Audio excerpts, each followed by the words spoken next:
मैं तुमसे हर बार कहता हूँ कि अपने काम से जुड़ी बातें, अपनी सुख समृद्धि से जुड़ी बातें, कुछ बातें ऐसी होती हैं जिन बातों को तुम्हें सिर्फ अपने तक रखना होता है, किसी से भी साझा नहीं करना होता। मुझसे कह सकते हो और मुझसे तुम कहते भी हो, लेकिन मुझे एक बात समझ नहीं आती। कुछ खास लोग हैं तुम्हारे जिनसे तुम हमेशा उन बातों को साझा करते हो।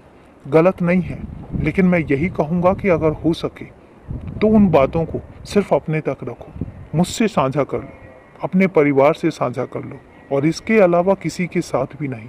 क्योंकि किसकी नीयत कैसी है और कौन क्या सोचता है, अगर थोड़ा सा भी कोई गलत सोचता है तो इसका ध्यान रखना, उसका नकारात्मक प्रभाव तुम्हारे ऊपर पड़ेगा। मैं तुमसे कह रहा हूँ। और अगर उसके बाद मैं तुम्हें कुछ सिखाना चाहता हूँ तो याद रखना, उस संकेतों को समझो, उन बातों को समझो मैं जो तुम्हें बताना चाहता हूँ। मैं बताना चाहता हूँ कि तुम अपनी बातों को सिर्फ खुद तक रखो। किसी से कहने की ज़रूरत नहीं है, किसी के साथ साझा करने की ज़रूरत नहीं है। तुम कितने खुश हो, तुम्हें क्या मिल रहा है और तुम क्या कर रहे हो, तुम्हें कितना मिलेगा, ये सब चीज़ें सिर्फ तुम्हारी हैं और सिर्फ तुम अपने तक रखो। मैं एक बात कहता हूँ कि तुम्हारे अपने अंदर जो बातें चल रही हैं, मैं मानता हूँ कि तुम बहुत साफ दिल हो और तुम इतने साफ दिल हो कि तुम्हें लगता है कि हर कोई उतना ही साफ दिल है। किसी के दिल में कोई छल कपट नहीं है, किसी के दिल में कोई मैल नहीं है।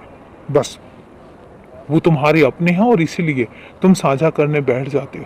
लेकिन एक बात याद रखना, मनुष्य जीवन है, मनुष्य जीवन में कहीं ना कहीं थोड़ी बहुत जलन आ जाती है और इसलिए उसका प्रभाव और दुष्प्रभाव पड़ता है।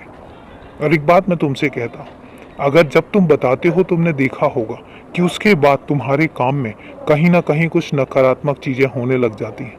वो उस वजह से नहीं, वो मेरी वजह से।